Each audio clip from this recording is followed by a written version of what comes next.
I'm the kind of person, like, if I had missed like one question on that exam, I would have like, it would have eaten me alive. And so I took every opportunity to study, to do we had a workbook. You had a workbook. We had to, so there was the reading, but then there was the workbook, and then you had to complete the workbook, submit the completed workbook. It was like a whole thing. A lot of it was, frankly, it was not busy work, but like clearly meant to help you like just memorize a lot of this stuff, because that's what the schooling was for, right? Like just drill in some key concepts and then you're good to go. And because I'm really weird, like when I'm like writing things with pencil, like if my handwriting looks weird, like I erase it and then I do it again. He's completely normal. Yes. Anyway, I often felt a little behind with my workbook, if I'm being honest. Did we have to use pencils? I don't know. Why don't you just use a pen? I mean, I feel that way with a pen and a pencil because a pen is more permanent. I can't erase that.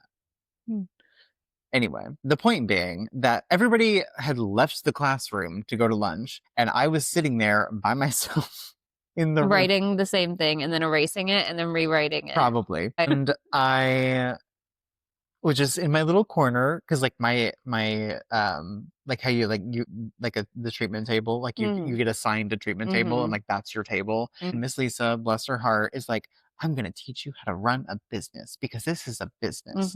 And you had to come up with a name for your table, like your own little like, she was like, you need to come up with a name for your business, because a lot of estheticians will, when they graduate, I don't recommend it. They'll start out on their own. Yeah. And get like a room at like a salon suites or whatever those are. And so you have to name your business. And so we had to name our business. We had to come up with a logo, and like we had to put it like in this little like thing, and we would hang it up there. We did not have that. Yeah, it was like it was adorable. It was absolutely adorable. Yeah, one other thing you non-COVID schoolgoers got. Listen. But anyway, I was in my little section, and it was in a corner, and she was sitting at the desk, and I'm just sitting here like doing my thing, probably writing the same thing and erasing it and writing it again. And she is like, so, and I'm like, and she's like, how are you liking the class? And I said, oh, it's nice. I didn't really know what to say. I mean, it was what it was. And I think either she asked me, or like asked me directly, or we somehow got on the topic, but she was kind of like, what do you want to do? Right. Like, because there were a lot of women in there that, I mean, I say there were a lot of women. I was the only man aside from one other person. And I'm pretty sure that there has not been another male student in her class since I graduated. She's not like a very male heavy. No, absolutely not. Career path. I was surprised that there was another man in the same class, but I don't even know where that came up. Why did I say that? This is what happens. Anyway, we need to just chug along and stick on the path. But this is good stuff. Yeah. This is the real thing. She just so funny. Asked me how the class was. I said, it is what it is, blah, blah, blah. Like, it's been nice. It's been fun. I did actually really enjoy it. I mean, she did a really great job of, I didn't enjoy the practical, if I'm being honest, in part because I had to like let other people touch me. And that's the thing, I don't enjoy that. But anyway, the rest of it I really did like. I liked the days like we were just going through the different chapters. We'd do like the popcorn reading. Yeah. Like people would like have to read. I hate that. I hate I love that. I hate reading in front of people because I like stutter and stumble over my words, and it makes me so anxious. It's one thing that I do not struggle with, and so I did enjoy that. He struggles with many other things, though. Don't worry. As we just discussed, writing and rewriting things over and over again for no reason, because nobody other than me and my teacher is going to see it. But I couldn't have her thinking I had messy handwriting. Heaven forbid. And she was asking me how the class was, and back to the original thing. I lost the plot again. I was like, I'm glad where's this story going? I've brought us back. And I said, it's really great. And she somehow was like, like, what do you want to do? No, I remember now why I said the thing about the men being in the class, because there were so many, it was just women. And then there's one other guy and me. Yes. Yeah. And a lot of them, they only came to take this class because they knew that they needed the aesthetics license in order to legally do lashes. Yeah. Some people were already doing lashes, but we're not going to talk about Oh that. yeah, there was people in my class doing lashes. Illegal. Yeah. Although I feel like most people doing lashes in Florida are probably doing it illegally. If they're doing it Illegally, but like yeah, like if they're doing it from their home, probably. It's I mean, very, if you're very doing anything from your home, it's yeah. probably technically illegal because It there's a lot of very specific, yeah, it's really hard to like work from home like you with have to have like a this separate industry. entrance, a separate Yeah. bathroom. There's like a Yeah. wall dividing this, like it's like a whole thing. It's a thing, yeah. But anyway, I did not want to do lashes. Let's just make that I clear. thought I did at first. Really? Yeah. That So sounds weird. like it sounds like Oh yeah, no. I torture. like I thought I wanted to, and then I started school. It wasn't like the main reason I went to school. I went to school thinking I want to do something in this industry. I might be interested in lashes. I also thought I wanted to do permanent makeup, Mm. like brows. I would rather do that than do 100%.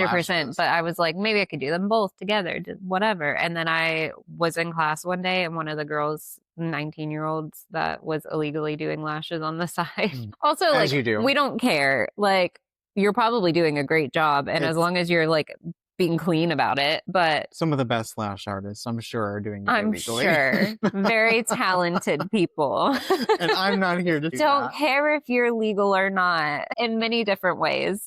Yes. Yes. Yes. That's it. Stop talking. Anyway, I was watching her do lashes and Uh-huh. I saw how like, and God. I was like, you know what? No. Immediately lost interest. No. Continue your story. She asked me what I wanted to do, and I knew going into aesthetic school, I don't care about facials. Have Yeah. never cared about facials in terms of giving them at least. I mean, Or kidding. well, before I was an esthetician, I did actually have a couple facials, but even then, like I enjoyed them for what they were supposed to be Mm-hmm. doing for me, Yeah. not as like a relaxing service. Definitely not. Because oh my gosh, my mom paid for me to get a facial from this woman she knew. This woman, I went in there. She wasn't wearing shoes. She was barefoot. And then we're in service and she's like, applying these products. And I'm like, what is that you're applying? Because it was like tingling. And she was like, oh, this? She said, so when I hike, I harvest XYZ and then I use it to make this. And I was sitting there because at this point, I already knew enough about skincare to know that one, something that is not like, formulated with preservatives, for example, is potentially contaminated. Yeah. And two, that natural definitely does not automatically mean better, but also potentially means more likely to irritate Yeah. because it's more allergenic. There's a greater risk of things like one of my favorite words, phytophotodermatitis. People putting on essential oils and going out in the sun are not going to be very happy with themselves. They might not know why, and they'll probably just put more essential oils on whatever it happens. Essential But, oils fix everything, Connor. of course, you're just detoxing. That's what you're doing. And I just remember sitting there thinking, this is how I'm going to die. And then after the facial, she was just like talking to me. She was chatting me up. And I was like, yeah, like my friend and I have just been having like a lot of difficulties. And she's like, sounds like a twin flame situation. And I'm like, what is that? And she starts, very odd situation, to put it lightly. Anyway, facials are not what I wanted to do. And I knew going into Connor school. also doesn't wear shoes at work, though. That is a bald face. It's bald faced, right? I say bold. It's bold faced. That's a bold faced lie. Bald face sounds weird. It does. Now I'm like doubting Makes me myself. think of like Mr. Clean. Love me a magic I was eraser. gonna say we love a magic eraser. And the Mr. Clean all-purpose spray that smells like Old Lady Lavender. no. I like sure, that one. And I'm sure that smells good too. But it does. It's I don't know, it smell there's this like Febreze flings smell or something. No, the one I have is lavender. I love lavender. Anyway, I was only interested in doing things like chemical peels, microneedling. I knew that you had to get additional certification to do laser, but I was interested in doing laser. All the medical stuff. So very procedural, very results driven, not very interested in like a luxurious or relaxing service. Not to say that there's not any value in that. It just was not what I wanted to spend my time figuring out how to do. And I told her that I was like, I mean, I am really interested in the medical side, the more like results driven side, building routines. I knew because of the things that I was interested in that I was more interested in working in an office that had a doctor on staff. Yeah. And I explained all this to her and she said, I think I have a place for you.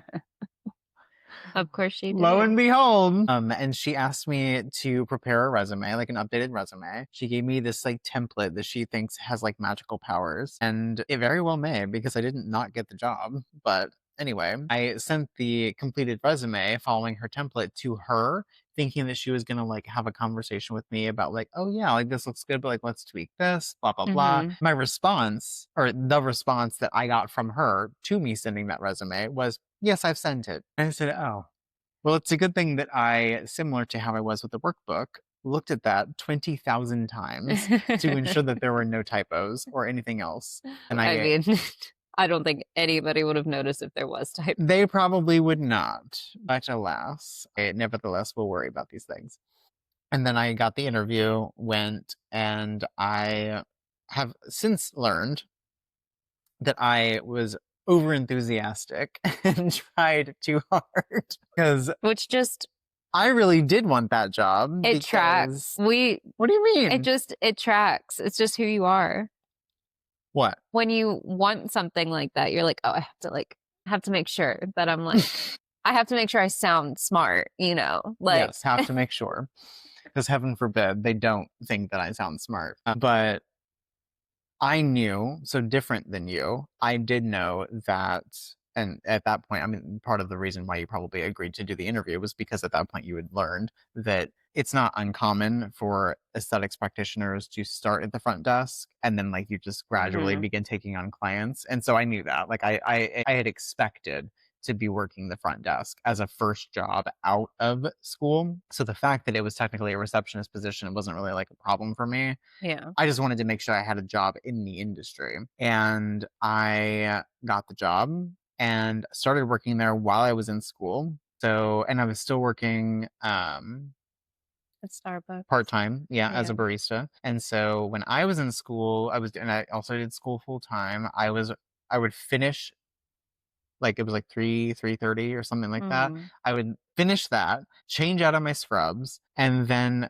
go to either Starbucks or go to the spa. Mm. And then on Saturdays and Sundays, I would work either at the spa. I was working at the spa on Saturdays, Yeah. and I would work at Starbucks on Sundays. So I was working or going to school every single day. I did not have a day off. That was also the case prior to me starting school because I was working two jobs and only had a day off if I requested a day off. This also all tracks if you know Connor.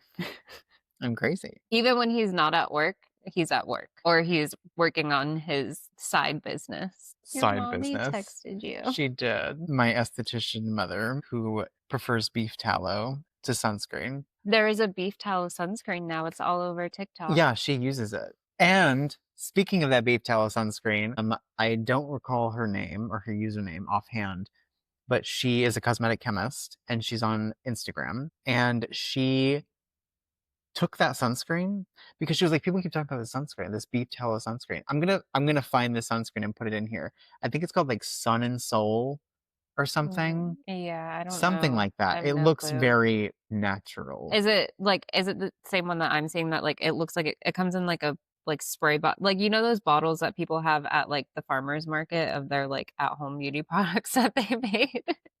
It's just this like it looks like a A bottle like you spray could, bottle? yeah, that's please hold because I'm sure I can easily find the one that I have seen. Oh, it's in TikTok shop. This is the one that is like all over my Oh TikTok. no, that's not the one that she was using. But the one that she was using, which I think was popular probably before that, because this was like half a year ago, Yeah. um, is like it is advertised as an SPF 50, 40 or 50, something very high. Mhm.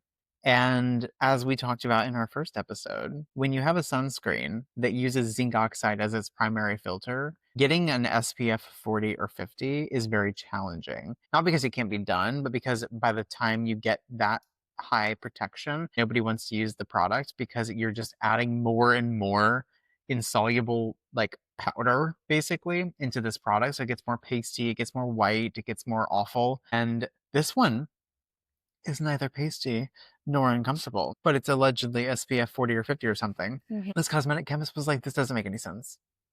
Because she looked at the ingredient list and she was like, there's no way. There's no way. Because if it was SPF whatever they were advertising, it would not look or feel the way that it did. Yeah. And she did tests on it, and the tests confirmed that it was in fact meeting the SPF that it was advertising. But do you have to And use a she bunch of it? huh? Do you have to, like, use more of it for it Well, to she used the standard amount. Oh, okay. So she used the standardized amount, which Mhm. is what would have been used during those testing, during the testing. And she was like, "Okay, yes. So based on this, there are ingredients in here that they're not disclosing." And so it had to have had like some chemical sunscreen boosters or Yeah. full on chemical sunscreen filters. A lot of mineral sunscreens, including one that I really, really like, the Isden Mineral Fusion That's like, Body. people love the Isden Oh my gosh, sunscreen. Isden, expensive, but very high quality products. They have a body SPF, which I would happily use on the face, but that's also because I don't care about a white cast if Mm. I'm at the beach, for example. Water resistant mineral sunscreen. My mom bought the sunscreen thinking it was a mineral sunscreen. It has chemical sunscreen filter, chemical sunscreen boosters, butyl octyl salicylate, I believe is what it is. It's very commonly used in a lot of mineral formulas to augment the SPF without adding to the white cast. It's depending upon how you look at it, it's technically a hybrid sunscreen. I think It's my only concern is, like, if is it just being, like, shown as a mineral like, just a mineral sunscreen? The only reason I care is because of my eyes. no, and that's the thing is that it's advertised as a mineral sunscreen, Mhm. and technically it is a mineral sunscreen because the only active ingredients that they're claiming Mhm. are mineral filters, but you get a higher SPF than you would with a more traditional formula using the same Yeah. concentration of mineral UV filters because you have these, Yeah. boosters. But is it, like, so minimal that, like, it wouldn't cause irritation? It's always very personal. So, Yeah. like, for one person, that particular ingredient might, because it's not, that's the other thing too, is that it's not technically considered like a standalone chemical UV filter. Yeah. It's like, because technically you can boost your sunscreen, like your SPF rating, if I'm remembering correctly. You can technically boost the rated SPF by using ingredients that do not actually add to the sun protection, but they're skin soothing. Because the way that you test for SPF is by monitoring skin, actual human skin, for reddening or erythema in response to controlled doses of ultraviolet radiation. So if you can use an ingredient that basically just like helps to minimize the inflammation, it'll take more UV to get to the redness that you would expect. And so you get a higher SPF, but it's not because it's actually protecting you from more UV. It's because it's controlling some of the skin's response to that UV. So butyl-octosalicylate, though, I'm pretty sure it does actually boost the SPF. It's not achieving that by reducing skin irritation. But I mean, I didn't bother using it on my face. I used it on my neck and like Mhm. body and stuff. Because like for some reason on the neck, I just don't give a shit. I really don't. But fantastic sunscreen. Absolutely fantastic sunscreen. I would highly recommend it. The value you get like 8 ounces. It's insane. And it's lightweight. It's water resistant. Spreads really easily. Absolutely love it. Yeah. I was talking about how I got this job and I don't know where we got onto the sunscreen because my mom texted me. Oh, Oh my Shannon. god. Okay. Yeah. Where are we? I don't we've lost ourselves again. Hopefully by now you have a sense of who we are and the kinds of people. And how we can't have a single conversation. No. All have to have branches. So now we fought. We fought. Yeah, I am British and I don't believe in TH. Hey, I'm British. She's not. My dad is. But she's not. I lived there. But she's not. On paper, I am. Allegedly. She doesn't even know when she got licensed. Don't do this to me. I think it was 2021.